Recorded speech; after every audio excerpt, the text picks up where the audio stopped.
Hola, mi nombre es Vladimir Vázquez y pastoreo Visión de Fe en Guatemala.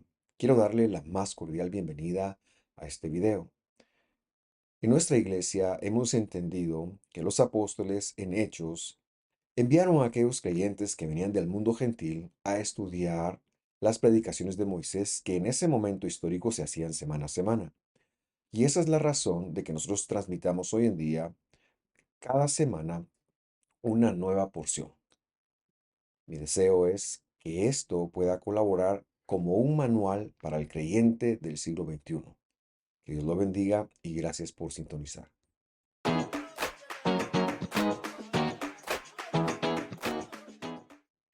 Qué alegría me da darle la bienvenida a la porción de Tetzabé, que quiere decir ordenarás, en el sentido de colocar un orden que Dios ha predispuesto, un orden. Hoy veremos el tema de las vestiduras sacerdotales. Y esta porción comprende del capítulo 27, versículo 20 del segundo libro de la Escritura, el cual es en hebreo Shmot y en castellano Éxodo, hasta el 30:10. Como siempre, me gusta iniciar con un repaso de lo visto el año pasado y quiero recordar que hablábamos del examen divino en el cual conectábamos que cuando Aarón entraba hacia lo que se conoce como el lugar santo, era no un lugar, sino era hacia Dios mismo, quien había colocado eh, demostraciones visibles de su intención de vivir ahí.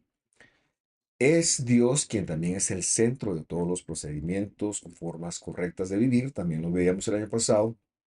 Vimos un poco también de quiénes fueron las 10 tribus perdidas y aterrizábamos en que Dios no es que ande castigando a las personas cuando fallan, sino que lo que vivimos es las consecuencias por nuestra falta de hacer los procedimientos correctos.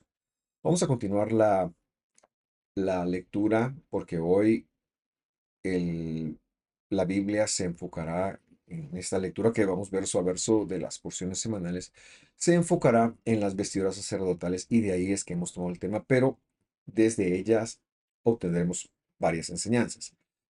28:31, que es donde lo dejamos el año pasado. Es más, lo dejamos en el 30, pero por eso leer desde el 31. Dice, harás el manto del efod todo de material azul. Y el efod a veces no se sabe qué es, pero era una especie de delantal que se colocaba sobre la vestidura, sobre la túnica del sumo sacerdote, para que cuando entrara al santuario, bueno, uno de los requisitos de Dios, pero en él había un espacio para colocar unas campanillas en la parte de abajo y también sobre él se colocaba o se sujetaba el pectoral, donde iban el Urim y el Tumim, o los Urim y los Tumim, porque son plurales. El versículo 6 de este mismo capítulo ya había empezado una instrucción con respecto del efod, pero ahora la narrativa bíblica se centra precisamente en esto y es de donde queremos extraer nuestras lecciones. Versículo 32 dice, en medio de él, es decir, del efod, en la parte superior habrá una abertura que tendrá un borde alrededor, es decir, para la cabeza, será obra de tejedor como la abertura de una coraza de cuero para que no se rompa. Versículo 33. En sus bordes inferiores harás granadas de material azul, de púrpura y de carmesí, y entre ellas y alrededor de sus bordes harás campanillas de oro. Verso 34. Campanilla de oro y granada, luego campanilla de oro y granada alrededor de los bordes de la túnica. La función que las campanillas tomarán era saber cómo era la actividad del sumo sacerdote, del ministro principal, si se estaba moviendo, etcétera, etcétera. Pero si no se portaba, entonces, ¿qué pasaría? Dios lo iba a registrar todo. Veamos el versículo 35. Dice así: Aarón, que es el sumo sacerdote, las llevará cuando ministre, y su sonido se oirá cuando entre a la santidad delante del Señor y cuando salga y no morirá. La idea entonces de las campanillas que venían agregadas al efod era cuando él entraba a la santidad, que traduce santuario. Pero recordamos lo ya visto el año pasado. Él entraba a relacionarse con Dios, él entraba a Dios, a una representación de Dios. Y por eso siempre es importante explicar que cuando el ministro principal iba a entrar, que ocurría solamente una vez al año en el día de Yom HaKippurim, lo hacía al lugar más apartado que representaba la vivienda de Dios. No que Dios estuviera ahí, pero sí la representaba y por lo tanto demandaba un protocolo de santidad, un protocolo de que no hubiera pecado en él. Por eso es que él ahora tiene que ir con, con este efod que tiene campanillas para que se registre su actividad.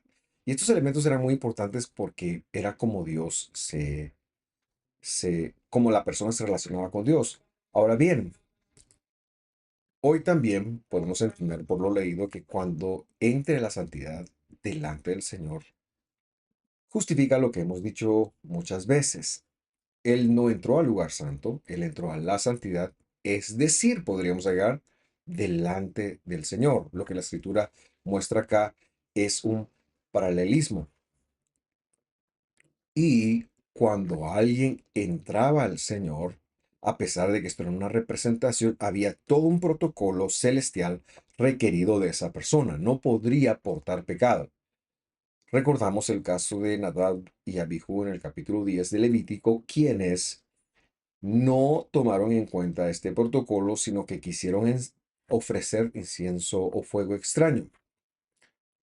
Por lo tanto, murieron. No, Dios iba a permitir la entrada una vez al año del sumo sacerdote para hacer el oficio de la reconciliación, que de eso se trataba. Y aquí hay un concepto muy interesante. Este es el concepto vetotestamentario de lo que es decir, del testamento de los antiguos, de lo que es la adoración. Hoy en día la adoración se lo ha conectado con música. De hecho, la alabanza son las canciones alegres y, y la adoración son las canciones solemnes y que de alguna forma pueden producir una emoción extra y a eso se le llama adorar a Dios. Pero esa no es la idea bíblica. La idea bíblica es que el sacerdote se relacionaba para reconciliación. Si queremos entenderlo mejor, la palabra reconciliación sería un sinónimo de la palabra adoración o adoración en la Biblia, que sí existe un postrarse delante de Dios. La palabra es shahat. Esa palabra implica entonces buscar una reconciliación. En nuestras congregaciones es agradable usar la música, pero lo que debemos de tener como un fin primordial nuestros ministros de alabanza es conducir a las personas al arrepentimiento, conducir a las personas a la reconciliación con Dios. Y para esto hay un protocolo. Esto entonces refuerza el punto de que no podemos relacionarnos con Dios en nuestros términos. No es que Dios me acepta y me ama tal como soy, no, sino que Él es santo y yo debo de trabajar. Las vestiduras son una demanda de Dios a que la persona que quiera tener relación con Él debe de buscar una santidad, la santidad de Él, porque eso es la esencia de Dios. No buscarlo es simple y sencillamente engañarnos a nosotros mismos que estamos heredando o adorando, perdón, en este momento. Pero hoy en día el solo tener un contacto emocional tampoco es lo que se busca, sino buscamos agradar a Dios, reconciliarnos con Dios. Ese es el punto principal. Y esto lo aprendemos entonces ahora mismo de este efod, de estas campanillas. Pero no se queda acá. Queremos seguir la lectura porque ahora vemos otro aspecto importante de las vestiduras. Versículo 36. Dice allí, harás de oro puro una lámina en forma de flor y grabarás en ella con grabadura de sello. Yo le puse la literalidad, santidad al Señor o distinguido para el Señor. Es otra forma como puede entenderse. La palabra lámina es la palabra tzitz. Se refiere a una lámina en forma de pétalos de flor abiertos. opuestos. Y la idea es que sería de un oro puro, la palabra es tahor, es decir, sin ningún otro elemento, ni mineral, ni nada, sino que tendría que ser exclusivamente oro. Y en ella tenía que grabarse un sello que en hebreo sería Kodesh La Yud He Vav Hei, es decir, Kodesh La Hashem o La Adonai, lo cual puede interpretarse de dos formas. En primer lugar, que el sacerdote es distinguido para Dios el que portaba esto, o bien distinguido es el Señor, reconociendo a Dios como la santidad. Señalamos que, e incluso puede ser ambas, porque por supuesto que el sacerdote era distinguido, llevaba un protocolo de Dios, era la forma de presentarse, pero también el Señor es distinguido y hemos de relacionarnos con Él desde su santidad, desde cómo Él ha pedido que nosotros nos relacionemos. El versículo 37 sigue leyendo. La colocará sobre un cordón azul y estará sobre el turbante. Estamos hablando de la placa. Estará en la parte delantera del turbante, una especie de sombrero que, bueno, de hecho era un turbante que el sacerdote principal debería de portar en su frente. Versículo 38 lo aclara. Estará sobre la frente de Aarón y Aarón cargará con la culpa, dice esta versión, estoy leyendo la Reina Valera 2015. Cargará con la culpa relacionada de las cosas sagradas de los hijos de Israel que hayan consagrado todos sus obsequios sagrados. Estará continuamente sobre su frente para que haya gracia delante del Señor.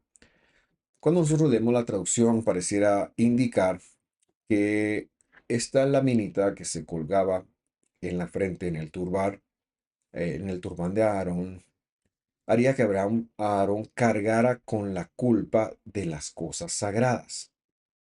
Como que las cosas sagradas requirieran tuvieran una culpa. Y no queda muy claro. Hice una traducción literal y quiero leérsela y hacemos una deducción importante. En primer lugar, estoy hablando exclusivamente del versículo 38. Dice así: estará sobre la frente de Aarón y Aarón portará la iniquidad, dice literalmente. O sea, esto es una cláusula independiente de que la lámina está en la frente. ¿Y qué es la iniquidad? La iniquidad es la no Torah. De las santidades que los hijos de Israel distinguirán, para que todas las dádivas de sus distinciones, para, para todas las dádivas de sus distinciones, perdón, estará continuamente sobre su frente para hacerles agradables delante del Señor. No es fácil entenderlo, pero lo que quiere decir esto es que esta lámina debería estar sobre la frente de Aarón en todo momento, incluso cuando Aarón entrara portando todas aquellas pecados, voy a llamarle no Torah, porque eso quiere decir la palabra Avon, es la no Torah, lo que traduce como la iniquidad, eso quiere decir. Y Aarón entonces llevaría las santidades. ¿Qué son las santidades en este contexto? Se refiere a las ofrendas con las cuales las personas buscaban una reconciliación que Dios había pedido que hicieran. Y me explico un poquito mejor. Dios había pedido que para reconciliarse un cuerpo debía de morir. Eso quiere decir sacrificio, quiere decir acercamiento. Porque eventualmente un día, para reconciliarnos completamente, Él mismo daría su cuerpo. Pero para mientras todo esto era una pedagogía. De tal manera que cuando Aarón trajera las santidades, aquellas ofrendas que iban a traer una santidad para las personas, una reconciliación para las personas, Él debía de portarlas para ser perdonados. El hecho de que esta lámina estuviera sobre la frente de él, de este sacerdote, haría entonces que la ofrenda fuera placentera o agradable delante del Señor. Lo que quiere decir entonces es que no se pueden ofrecer o no se podía hacer una ofrenda o una dádiva sin la conexión de que Dios era una santidad y que por ende y que nosotros habíamos fallado y por lo tanto debíamos de buscar una reconciliación. Esto sigue siendo así cuando hoy en día menosprecian el sacrificio del Señor Jesús cuando se tiene una mentalidad aquel que peca y ora empata. No podemos pecar y pedir perdón y seguir pecando. Debemos de apartarnos, debemos de buscar un cambio. Y como he mencionado, esto resultará siendo la función mesiánica, pues el único capaz de ofrecer su vida, un sacrificio, un acercamiento, una sola vez y para siempre, es Él. Y para siempre logrará la reconciliación. Nosotros, en el tiempo este, no hubiéramos sido capaces de ofrecer por nosotros mismos. Hoy en día tampoco lo somos. Pero Dios nos ha dado el nombre de Jesús, el sacrificio de Jesús. La simbología del sacerdote principal, entonces acá portando ofrendas y demás, tiene que ver todo con Jesús y con la perfección de su sacrificio. Por eso todas las vestiduras, por eso toda la pureza del oro y por eso la lámina, porque era una distinción que Dios iba a hacer. Seguimos con la lectura, solo que ahora cambia un poquito el enfoque y agrega, versículo 39. Tejerás a cuadros un vestido de lino y harás un turbante de lino. Es también un cinturón, por eso este tema se llama las vestiduras sacerdotales, porque no han sido únicamente el efod y la laminilla, sino que ahora vemos un vestido, un turbante y un cinturón, obra de bordador. Termina diciendo el versículo 39, versículo 40. También harás vestidos y cinturones para los hijos de Aarón y les harás turbantes para gloria y esplendor. Este era un protocolo que Dios demandaba porque los sacerdotes lo representaban a él. Versículo 41. Con ellos vestirás a tu hermano Aarón y con él a sus hijos. Y luego dice algo en lo que yo quiero meditar con usted. Dice, los ungirás, los investirás y llenarás sus manos. Colocado en esta versión que yo buscaba, y los consagrarás. Pero literalmente dice, llenará sus manos. Y yo quiero dejar esto porque nos ayuda a entender lo que está ocurriendo. Por último, dice, los santificarás para que sean sacerdotes para mí. Empezamos explicando este versículo entonces citando que el hecho de vestir a los sacerdotes es una figura que tenía que ver con lo que el Mesías haría en el futuro. Versículo 8, capítulo 5 de Hebreos dice lo siguiente: aunque era hijo, es decir, heredero, aprendió la obediencia por lo que padeció. Versículo 9. Y habiendo sido perfeccionado, llegó a ser perfeccionado son las vestiduras, son el hecho de que él no es que haya sido perfeccionado porque era imperfecto, es que él tenía todo un protocolo y cada vez que él cumplía ese protocolo que él había dejado, ese protocolo se llamaba Abba, que era toda la obra de salvación que tenía que hacer cada vez que cumplía algo, entonces a eso se refiere con ser perfeccionado. Dice, llegó a ser autor de eterna salvación para todos los que le obedecen. Y fue proclamado, versículo 10, por Dios como sumo sacerdote según el orden de Melquisedec. Y aquí entonces conectamos que la vestimenta tiene que ver con la proclamación, con el hecho de ir cumpliendo para vestirse, ser proclamado. Y esto era importante porque él vino como un injertado, como un heredero de la tribu de Judá. Pero aquí es proclamado como sumo sacerdote y para ello tiene que tener la vestidura, pero no de la tribu de Judá tampoco, sino según el orden de Melquisedec, es decir, no un orden humano, porque él no era humano, él era Dios. Y ahora retomo lo que había dicho.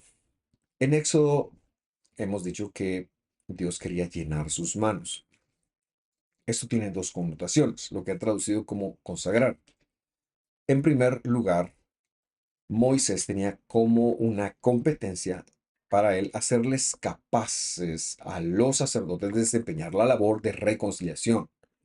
Él se tomaría el tiempo para entrenarlos y luego termina diciendo que ellos distinguirían, es decir, harían santidad sobre todos los herederos de Israel. Esa es la función de reconciliar. Por eso es que ellos iban a ser sacerdotes. Entonces, ¿qué quiere decir llenar de manos, como he dicho ya en primer lugar, era hacerles capaces para que ellos, una vez estuvieran vestidos, conectaran cómo era el teje y maneje de las reconciliaciones. ¿Cuál era el protocolo que cada uno debía llevar? Por supuesto, el protocolo de Aarón. Eso es llenar sus manos. Pero también tiene un segundo sentido. Quiere decir que si ellos estaban capacitados con competencias de Dios, es decir, con habilidades dadas por Dios, no habría espacio para la creatividad humana en ellos, porque el hecho de meter la creatividad humana hubiera hecho imperfecto el sacrificio. Porque ser humano es ser pecador, ser humano es errar. Por lo tanto, ellos tendrían que hacerlo como Dios lo había pedido y por eso eso es lo que implica sus manos estar llenas, ya que las manos representan las acciones que nosotros tenemos.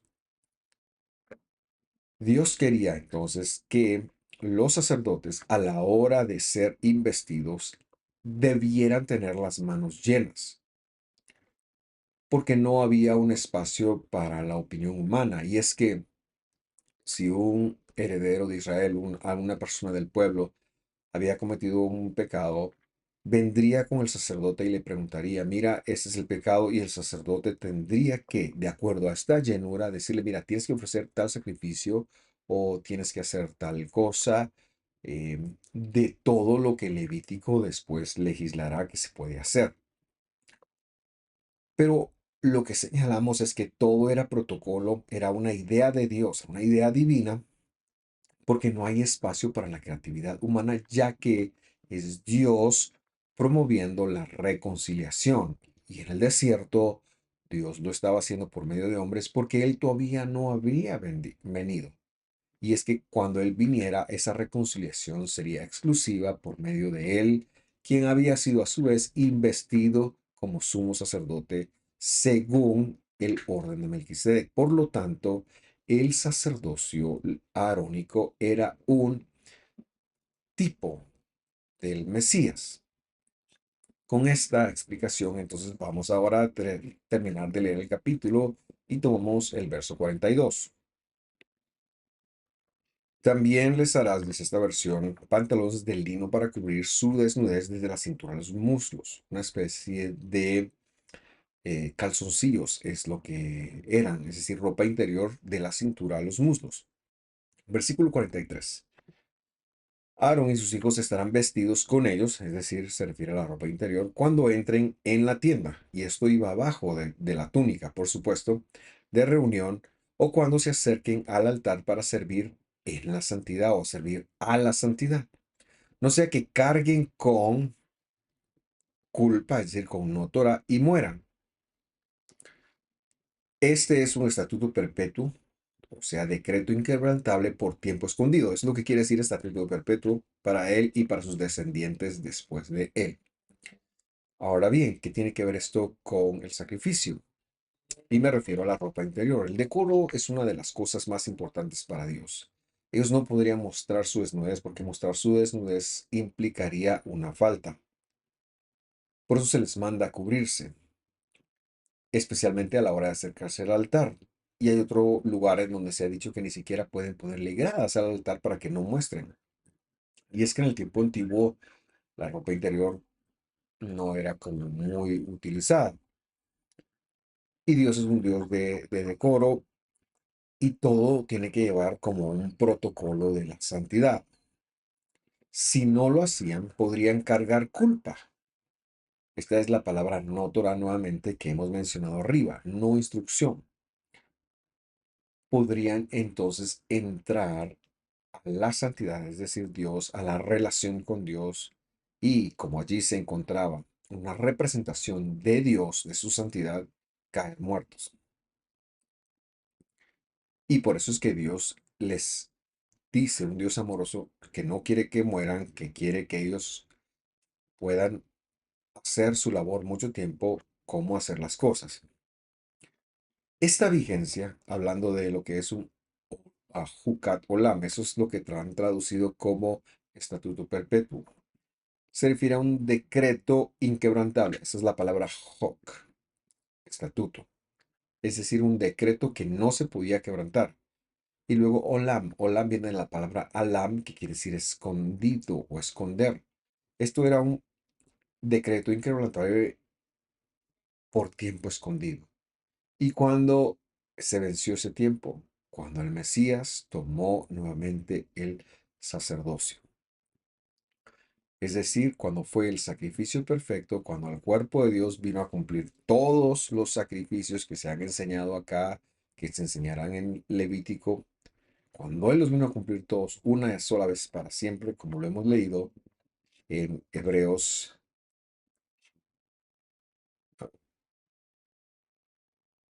sí, en Hebreos capítulo 5, como lo hemos leído ahí, cuando Él tomó ese lugar, no habría más que hacer porque su sacrificio era perfecto. Las vestiduras sacerdotales tienen que ver con un protocolo que representa al sacerdote, que representa al Mesías. Tiene que ver con decoro, tiene que ver con orden, tiene que ver con la culpa, es decir, con la nótora, con presentar nuestras faltas a Dios, pero sobre todo tiene que ver con la reconciliación. Entonces está el negocio de reconciliarnos con Él. Hoy en día, esa reconciliación viene exclusivamente por la obra misma que Él hizo en el madero. Yo le invito a usted a acercarse a Dios confiadamente en su obra, pero qué alegría y qué privilegio es poder estudiar esto con usted. Que Dios lo bendiga, que esté muy bien. Nos vemos la próxima semana. Hasta pronto.